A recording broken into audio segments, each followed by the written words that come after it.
안녕하세요.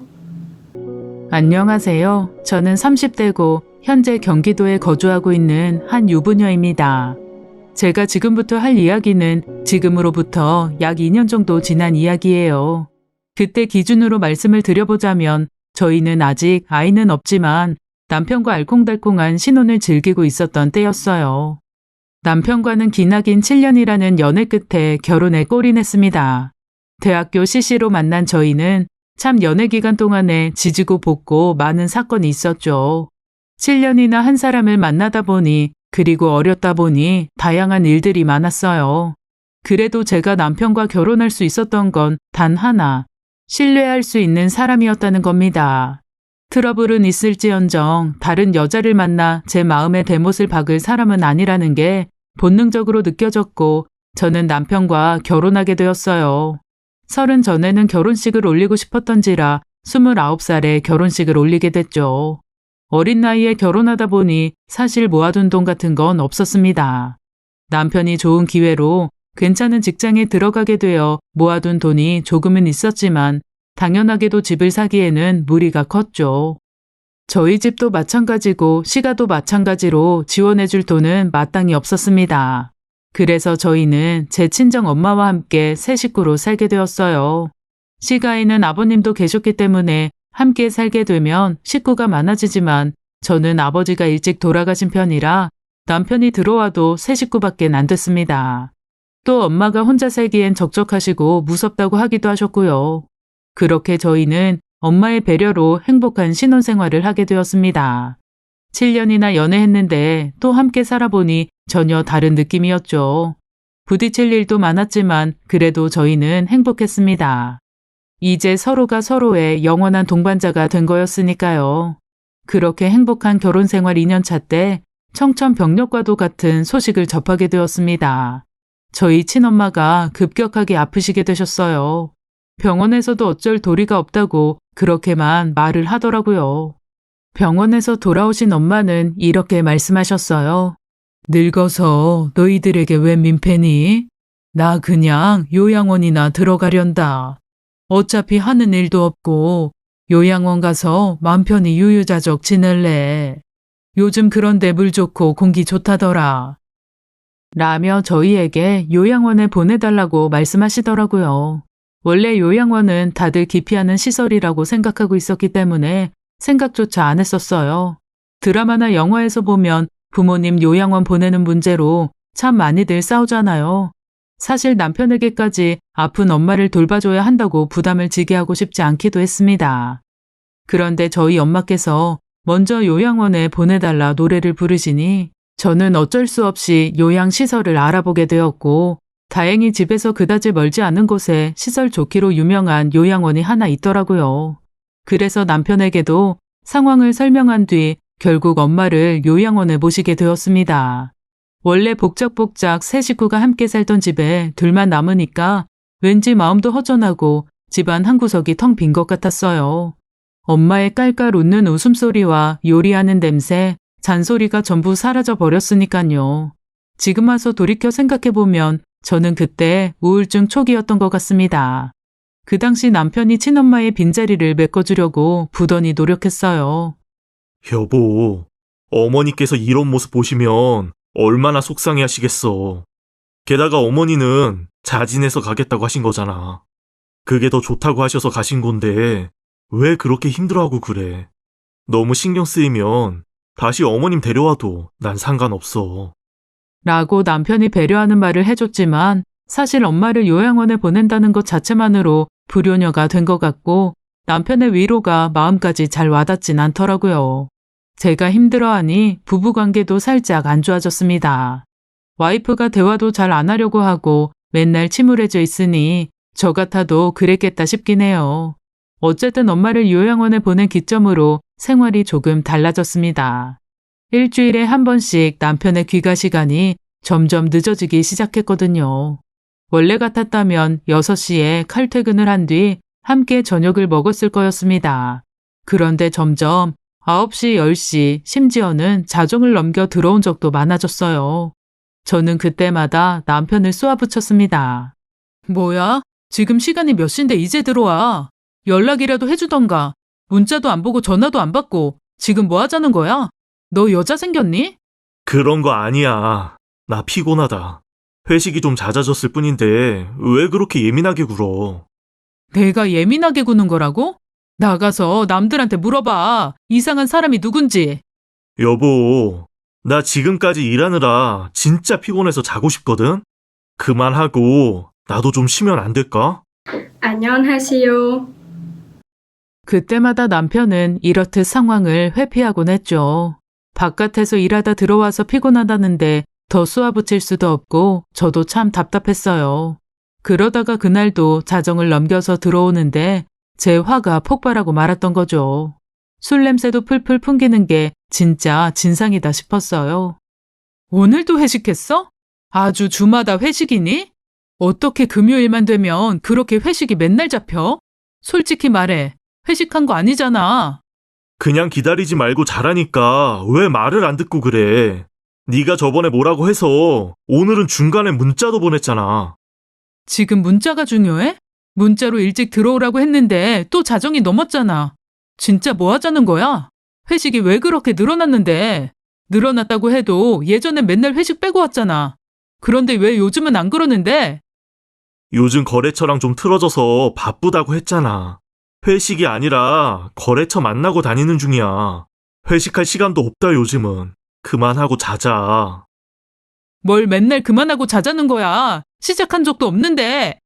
이렇게 새벽 내내 아주 대판 싸우고 말았고 남편은 잠도 못 잔 채로 다시 출근하게 되었습니다. 그래도 일찍부터 나가 일해야 하는 사람에게 너무 심했나 싶어 제 마음도 계속해서 안 좋더라고요. 이렇게 싸울 바에는 그냥 다시 엄마를 데려오는 게 낫지 않을까 싶기도 했습니다. 하지만 환자를 모시는 삶이 얼마나 힘든지 대강 알기 때문에 늘 포기했어요. 집에 환자가 있으면 화목했던 가정도 점점 서로 예민해지고 힘들어짐을 알기 때문이었습니다. 그런 상황이 반복되면서 먼저 지쳤던 건 제 쪽이었어요. 점점 늦게 들어오더라도 포기하게 되더라고요. 일주일에 한 번 정도만 늦는 거였고 다른 날에는 평소와 다름없이 좋은 남편이었습니다. 친구들에게 물어보니 저보고 얘 네가 너무 남편 들들 볶는 것 같은데? 요즘 회식한다고 자정 전에 들어오는 남자도 드물어. 내 남편도 일주일에 3번은 늦게 들어온다. 그런데 나는 좋기만 하던데. 그냥 너도 너만의 시간이다 생각하며 즐겨. 라고 충고하더라고요. 저는 그런가 싶어서 그냥 남편에게 화를 내는 걸 그만두었습니다. 그리고 남편 말대로 기다리지도 않고 그냥 잤어요. 제가 화를 내는 빈도수가 급격하게 줄어들자 남편의 늦은 귀가 빈도수는 점점 늘어났습니다. 제가 화를 안 내니까 괜찮은 줄 알았던 모양이에요. 일주일에 한 번 정도 늦게 들어오던 사람이 2번, 3번. 그때 제 인터넷 검색 기록에는 불법 유흥업소들로 가득했을 거예요. 혹시 이 사람이 이런 데에 다니는 건 아닌지 속으로 엄청 의심했거든요. 사람이 계속 그런 것들만 찾아보고 있으니까 몸도 마음도 피폐해져 갔습니다. 차라리 남편에게 직접 물어보자고 생각을 했지만 여보, 요즘 있잖아. 왜? 아니, 아무것도 아니야. 뭐야, 싱겁기는. 이렇듯 막상 얼굴을 보면 입이 떨어지질 않았어요.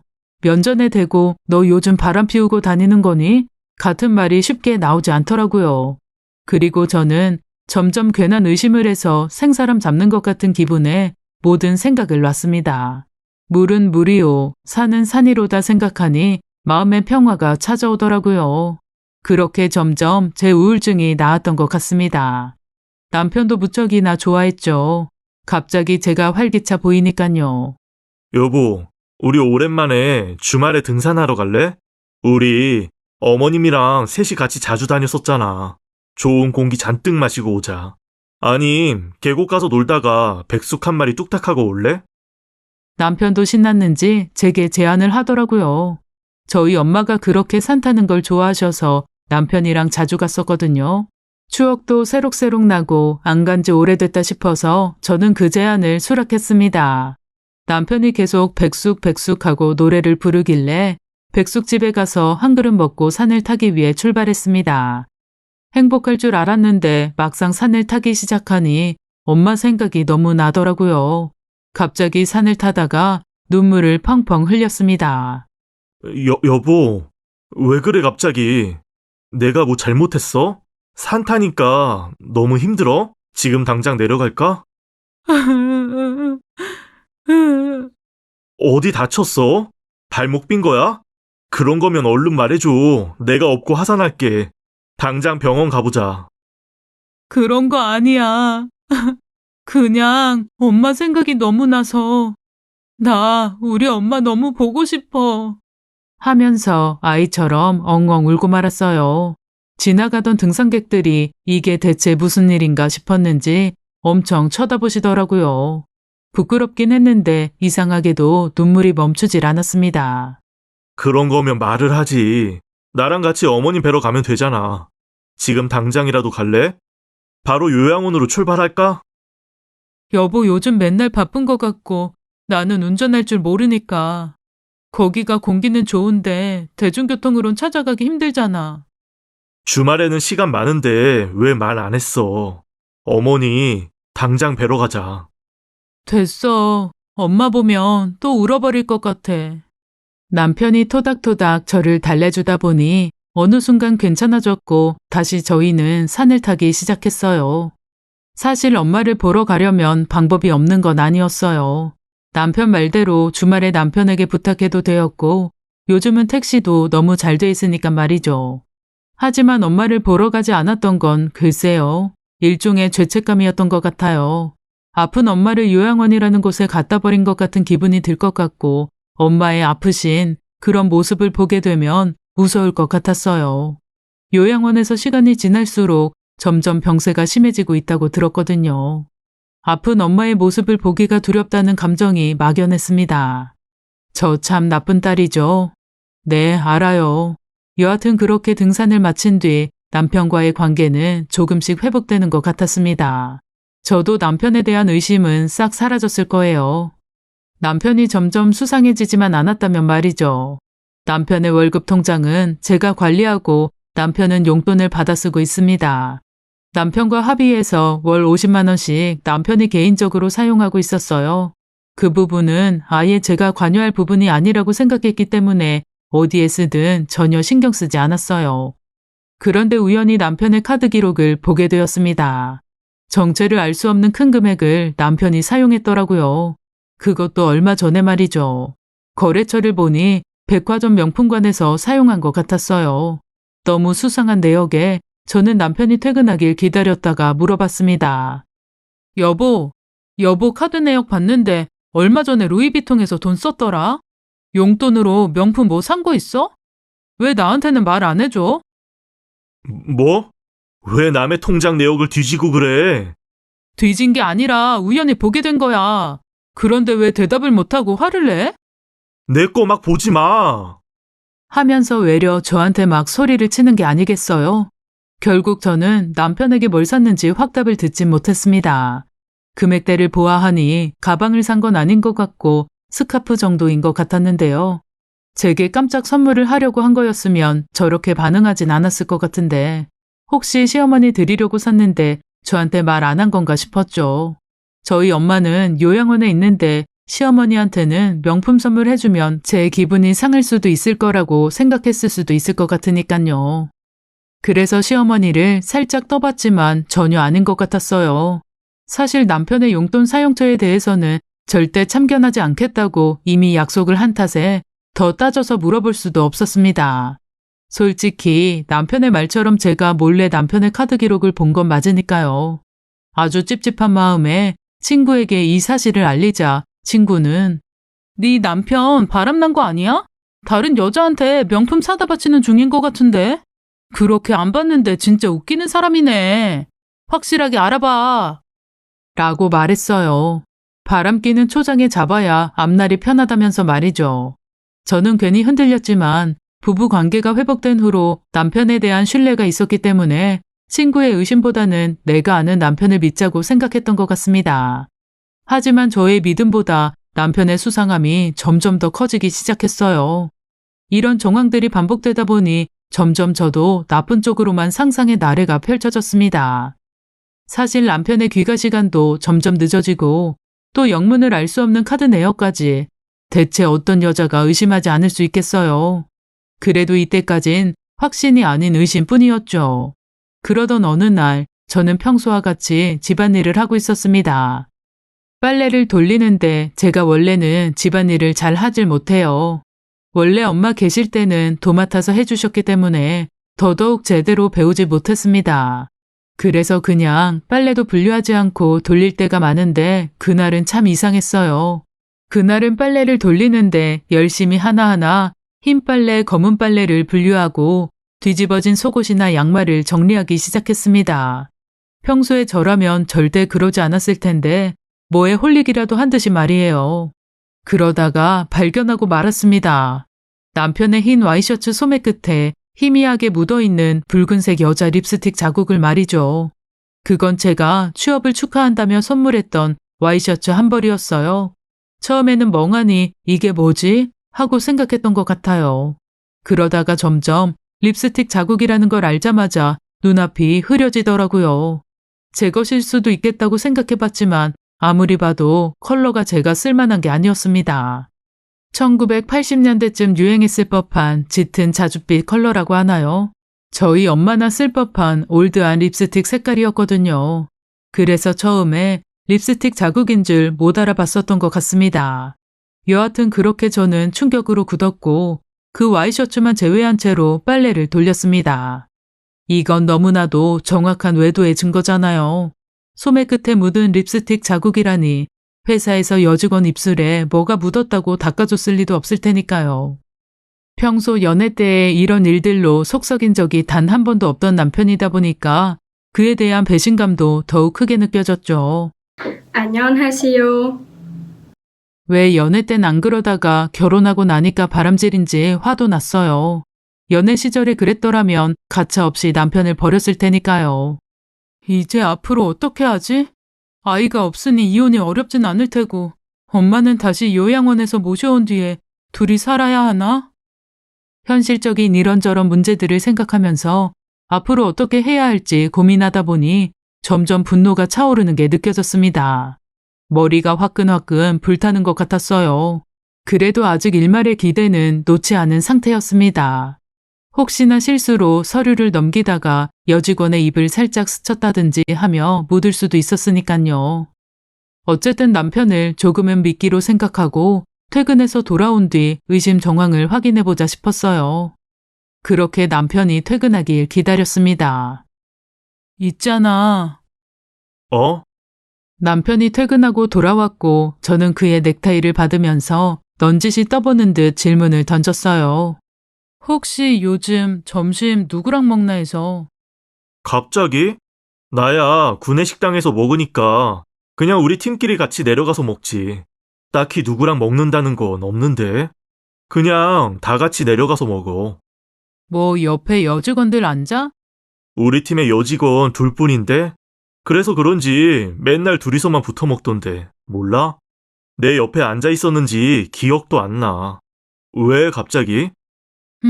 그래? 아무것도 아니야. 그냥 갑자기 궁금해서. 싱겁기는. 오늘 저녁은 뭐야? 딱히 찝찝해하는 것 같지도 않았어요. 저는 미심쩍은 눈으로 일단 저녁을 차려줬습니다. 그리고 이런저런 이야기를 나누다가 남편이 잠잘 때 충전 중인 핸드폰을 들고 나왔어요. 연애 기간이 길어서 남편의 비밀번호나 패턴 따위는 다 알고 있었습니다. 요즘은 얼굴로 잠그는 거랑 지문 인식이 많은데 그런 게 안 될 경우를 대비해서 비밀번호나 패턴을 걸어놓을 수 있으니까 저는 그걸로 남편 핸드폰을 열었어요. 일단 카카오톡을 한번 싹 훑었는데 딱히 이상한 구석은 없더라고요. 그냥 일 얘기뿐이었고 대화하는 여자도 한 명 없었죠. 하지만 이건 대화방 나가기로 충분히 해결될 수 있는 일이었으니 제 검사는 끝나지 않았습니다. 저는 이번에는 문자 메시지함으로 들어가 봤어요. 그리고 거기서 충격적인 문자 내용을 확인할 수 있었습니다. 뭐 하는 중이세요? 오늘도 보고 싶네요. 정말 많이 사랑해요. 늘 아름다우신 여자는 제 인생 중 세 번째. 처음 봤을 때도 지금 모습도 항상 아름다우십니다. 이게 아내가 아닌 사람에게 보낼 수 있는 메시지였을까요? 어찌나 철저하게 바람을 숨기려는 건지 저장명이 글쎄 장모님인 거예요. 누가 장모님한테 이딴 문자를 보내나요? 저는 경악을 금치 못했습니다. 메시지 내역을 위로 올려보니 이외에도 다른 문자가 많았죠. 저는 남편이 이렇게 다정한 말을 할 수 있는 사람인지 이날 처음 알았네요. 그렇게 부들부들 떨리는 손으로 문자를 확인하다가 속이 울렁거려서 더는 못 보고 장모님이라고 저장되어 있는 문자방을 나갔죠. 그런데 더 놀라운 사실은 따로 있었어요. 장모님이라고 저장된 여자 외에도 남편에게는 2명의 여자가 더 있었어요. 어떻게 유부남이 3명의 여자를 돌아가며 만날 수 있었는지 참 바쁘다 싶었죠. 이 여자들은 그냥 저장도 안 해놨더라고요. 그 여자들은 조금 덜 공들이는 중인지 멘트가 장모님 내역보단 다소 담백했습니다. 담백하든 말든 일단 남편이 바람을 피웠다는 건 확실해졌죠. 그렇게 믿었는데 제 남편이 드라마에서나 나오는 쓰레기였다니 그때 저는 정말 말 그대로 미쳤던 것 같습니다. 눈이 휙 돌아서 김치 냉장고로 달려갔어요. 김치 냉장고에는 저희 엄마표 레시피인 겉절이가 잘 담겨 있었죠. 저는 그걸 들고 남편이 쿨쿨 자고 있는 안방으로 쳐들어갔습니다. 그때는 분노에 머리가 돌아서 아무런 생각도 안 났어요. 네가 어떻게 나한테 그럴 수가 있어? 하면서 김치통째로 남편 얼굴에 갖다 부어버렸습니다. 이불 빨래는 어떻게 할지, 주변에 튄 건 어떻게 정리할지 등등 아무런 생각이 없어지더라고요. 사람이 너무 화가 나면 어떻게 되는지 그때 처음 알게 되었죠. 저는 통에 든 배추 한 입까지도 다 나오게 아주 탈탈 털었습니다. 당연히 남편은 얼굴로 묵직한 배추 포기들과 김치 국물이 떨어지니 바로 깨더라고요. 이게 뭐 하는 짓이야? 왜 이래? 미쳤어? 미친 건 너겠지. 너야말로 미쳤으면서 왜 나보고 미쳤다고 물어? 너는 정신병원에 가야 돼. 우리 엄마가 요양원 갈 게 아니라 네가 갔어야 했어. 하며 저는 아주 고래고래 소리를 질렀습니다. 방음이 잘 되는 집은 아니라서 이웃집에서 저의 소리를 들었을 수도 있겠네요. 지금 와서 생각해보니 이웃분들께 너무 죄송해요. 어쨌든 남편은 눈과 피부로 들어간 김치국물에 따가운지 손으로 막 비비면서 화장실로 달려갔습니다. 저는 화장실로 도망치듯 달려가는 남편의 뒷공무니를 쫓아가면서 겉절이 이파리들을 등짝에 마구 맞추면서 던졌죠. 남편은 계속 어푸어푸 세수를 하면서도 진짜 왜 이러는 거야? 한밤중에 내가 뭘 잘못했다고 이런 짓을 해? 라며 낯짝 두껍게도 나왔습니다. 저는 김치를 전부 그 등짝에 던져버린 뒤 세수하는 남편을 뒤로하고 그의 핸드폰을 들고 왔습니다. 그리고 마구 울부짖으며 그 핸드폰 문자 내역을 남편 눈앞에 가져다 댔죠. 처음에는 눈이 따가운지 눈을 제대로 뜨지 못하더라고요. 근데 제가 너무 엉엉 우니까 남편도 기를 쓰고 눈을 떴고 자기 핸드폰 화면을 자세히 들여다보기 시작했습니다. 말없이 장모님으로 저장된 핸드폰 문자 내역을 읽던 남편은 깊은 한숨을 내쉬었어요. 그리고 제게 다 해명할 테니까 일단 옷부터 입어. 나도 마저 좀 씻을 테니까. 라고 말했고 저는 기가 차서 눈물을 닦으며 소리 질렀죠. 해명은 무슨, 너 같은 놈이랑은 당장 이혼이야. 씻고 당장 짐 싸서 이 집에서 나가. 그리고 네 내연녀는 대체 뭐 하는 사람인지 얼굴 좀 보자. 지금 어딨니? 너 유부남인 건 안 돼? 알고도 이런 미친 짓을 한대? 사람 가슴에 대못 받고 어디 둘이 잘 먹고 잘 사나? 내가 지켜볼 거야. 그런 거 아니야. 제발 내가 다 해명할 수 있으니까 어서 옷부터 입어. 여보 충격받을까봐 항상 피해왔는데 오늘에서야 모든 게 다 해결되겠네. 어물쩡 회유하며 넘기려고 하지 마. 난 이제 너한테 정남이 다 떨어졌으니까. 걔한테도 김치국물 뿌려버릴 테니까 네 내연녀 어디 있는지나 말해. 어디 있냐고. 당장 내 눈앞에 데려다 놔. 3명이나 되니까 데려오기 힘드니? 더러운 자식. 3명이랑 재미 좋았어? 3명 다 데려와. 무슨 김치 국물을 뿌려. 흥분한 건 알겠는데 좀만 진정해봐. 당신은 나에 대한 신뢰도 없어? 내 말부터 들을 생각을 해야 되는 거 아니야? 신뢰는 개뿔이. 네가 그동안 보여준 행보를 봐. 맨날 집에 늦게 귀가하지. 게다가 무슨 명품관에서 카드 긁어놓은 거 숨기지. 내가 오늘 뭘 받는 줄 아니? 네 와이셔츠. 내가 사준 와이셔츠. 거기에 여자 립스틱 묻어있더라? 네가 양심이 있다면 그 와이셔츠는 입지 말았어야지. 내가 너 취업했다고 선물해준 와이셔츠는 안 되는 거잖아. 남편은 제가 말을 들을 생각도 없다는 걸 알았는지 일단 진정 좀 하라며 저를 앉혔어요. 당신이 무슨 기분인 줄 알아. 근데 이건 내가 말로 해명하는 것보다 실제로 눈으로 보고 확인하는 게 나아. 안녕하세요. 무슨 헛소리야? 나 씻기만 하고 당장 네가 말하는 그 여자분께 데려다 줄 테니까 좀 진정해. 너도 옷 입고 나갈 준비하고 있어. 차로 갈 테니까. 라는 거 있죠. 근데 신기하게도 남편의 말에 진정이 되었고 저는 김치통을 챙기기 시작했습니다. 그때 제 머릿속에는 내연녀에게도 똑같이 얼굴에 김치를 뿌려야 한다는 생각뿐이었어요. 지금 다시 생각해보니 저 정말 미친 사람 같긴 했을 것 같네요. 그때는 분노로 정신이 없어서 아무런 생각이 나질 않았는데 말이죠. 남편이 씻고 나와 옷을 입었고 저는 그때쯤 눈물이 멈춰 싸늘한 표정으로 품에는 김치통만 안고 있었을 거예요. 남편은 작게 한숨을 쉬더니 차키를 챙겼고 저희는 차를 타고 이동하기 시작했습니다. 그런데 남편이 이동하는 길이 익숙한 거 있죠? 뭐야, 네 잘난 내연녀 얼굴이나 보자는데 왜 여기로 와? 남편은 말이 없었어요. 남편이 온 곳은 요양원이었습니다. 저희 엄마가 계시는 요양원 말이죠. 우리 엄마 입원한 데서 간호사랑 바람이라도 난 거니? 아니면 뭐 보호사랑 바람 났니?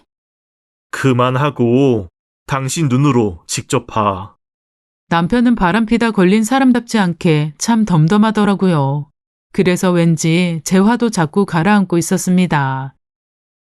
그렇게 주차를 하고 내려서 병원으로 갔어요. 밤에 그날리를 피워서 차로 이동까지 했으니 시간은 꽤 늦은 새벽이었습니다. 저희가 요양원 내부로 들어가자 깜짝 놀라시더라고요. 근데 앉아 계신 요양사님이 저희 남편 얼굴을 보고 아는 체를 하는 게 아니겠어요? 저는 속으로 저 여자인가 하며 의심을 품었죠. 이 늦은 시간에 무슨 일로 오셨어요? 정말 죄송한데 혹시 지금 면회될까요? 지금은 면회 시간 아니에요. 그리고 환자분 주무실 거예요. 옆에 분은 저도 알고 있는데 꼭 지금 배워야 돼서 그래요. 그리고 제 와이프이자 환자 친딸입니다. 어머, 그렇게 찾으시던? 네, 둘은 제가 알 수 없는 대화를 나누기 시작했습니다.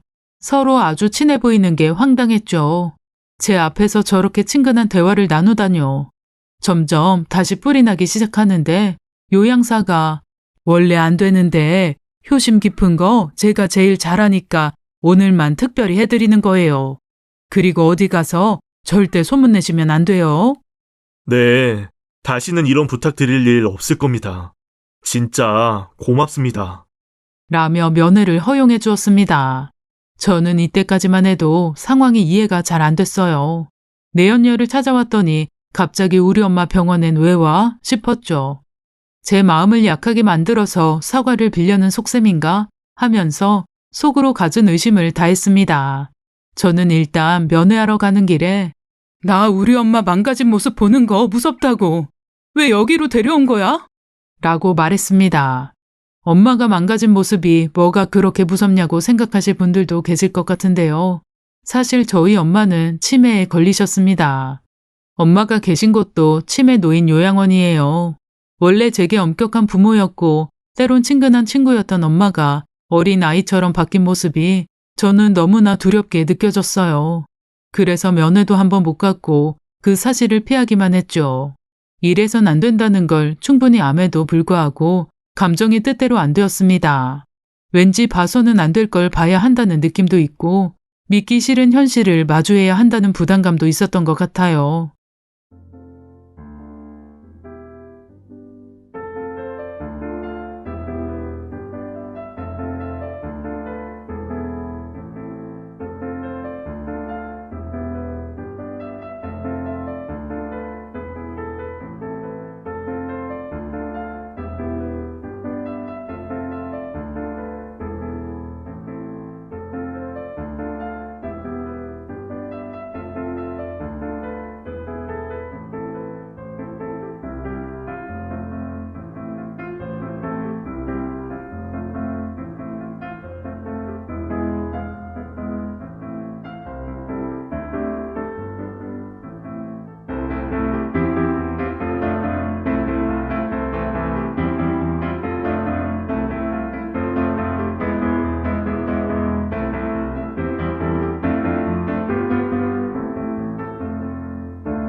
어쨌든 남편은 치매 노인인 제 엄마를 보고 싶지 않다는 말에도 강경하게 저를 끌고 갔습니다.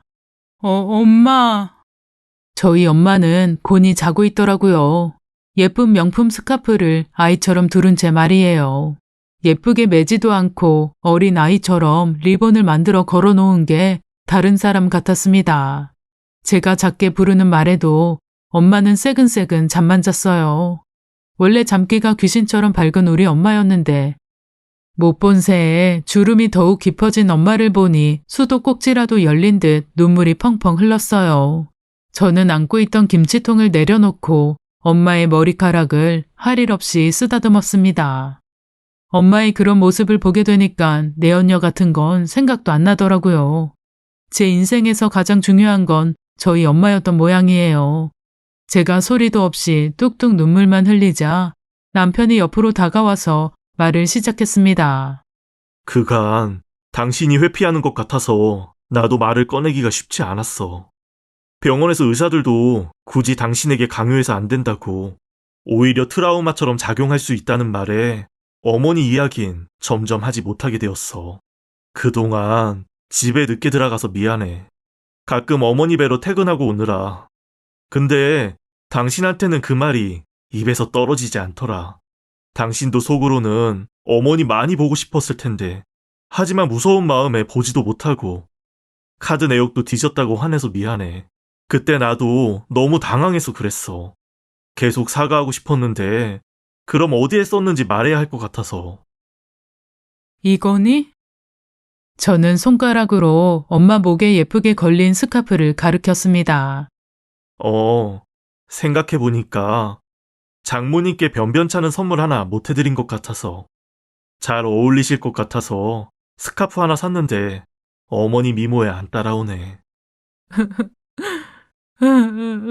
그리고 립스틱 자국도 해명하자면 어머니한테 사드렸는데 되게 좋아하시더라. 근데 색연필인 줄 아시고 막 여기저기 그으시더라고. 내가 말리다가 조금 묻었던 거야. 미안해. 문자는 가끔 면회 올 때 그러더라고. 남편 보고 싶다는 말을 자주 하셨어. 내가 장인어른을 한 번도 못 배워서 할 수 있는 게 별로 없었어. 가끔 문자라도 장인어른인 척 보내드리면 좋아하지 않을까 싶어서. 그런데 되게 좋아하시더라. 다른 환자분들한테도 남편이 보냈다면서 자랑을 했대. 그래서 어머니랑 친한 다른 환자분 두 분한테도 몇 번씩 보내드렸어. 이건 내가 오해하게 만들어서 당신한테 무척이나 미안해. 아니야, 전부 오해 풀렸어. 나야말로 무턱대고 의심해서 미안해, 여보. 모든 의심이 싹 풀리는 순간이었습니다. 불효녀인 저를 대신해서 저희 엄마를 돌봐주고 있던 남편을 의심한 게 제 스스로 너무 미안하고 한심해서 자꾸 눈물이 나왔어요. 눈두덩이가 퉁퉁 부어오르는 게 느껴졌음에도 불구하고 눈물은 자꾸 흐르더군요. 내가 할 수 있는 게 이런 것밖에 없더라. 이런 사소한. 그간 어머니 요양원에 보내고 마음이 너무 안 좋았어. 솔직히 어머니가 진짜 이런데 혼자 남겨지고 싶어서 가셨을까? 아닐 것 같아. 나 때문인 것만 같아서. 나한테 부담이고 짐이라고 생각하셨을까봐. 난 그때 말리지 못한 게 너무 죄스러운 마음뿐이었어. 나도 그때 엄마를 버린 것만 같아서 너무 힘들었어. 그래, 알아. 너도 계속 우울해하고 마음이 불편하더라. 난 괜찮으니까 우리. 남편은 굳은 의지가 결연한 목소리로 제게 말했죠. 어머니 다시 모셔오자. 그러자. 저는 남편의 하해 같은 마음에 감동하여 다시 한번 펑펑 울었고 저희는 열심히 자는 엄마 앞에서 서로를 꼭 껴안고 눈물바다가 되었답니다. 정말 힘들겠지만 어머니를 다시 집에서 보살펴 드리자고 이야기를 하고 엄마는 퇴원해서 다시 저희는 화목한 새 식구가 되었습니다. 아직 아이 같은 엄마가 익숙하지는 않지만 제 엄마도 제가 아이일 때 잘 보살펴 주셨을 테니 그걸 평생 갚는다는 심정으로 둘이 함께 잘 살고 있어요. 남편의 하해와 같은 배려에 크게 힘들지 않은 것 같아요. 물론 속상함에 눈물을 흘릴 때도 있긴 하지만 제겐 든든한 남편과 하나뿐인 엄마가 있으니까요. 제 이야기 들어주셔서 감사합니다. 지금까지 사연 읽어주는 남녀였습니다. 끝까지 함께 해주신 여러분 감사드리며 저희는 다음 사연으로 돌아올게요. 안녕하세요.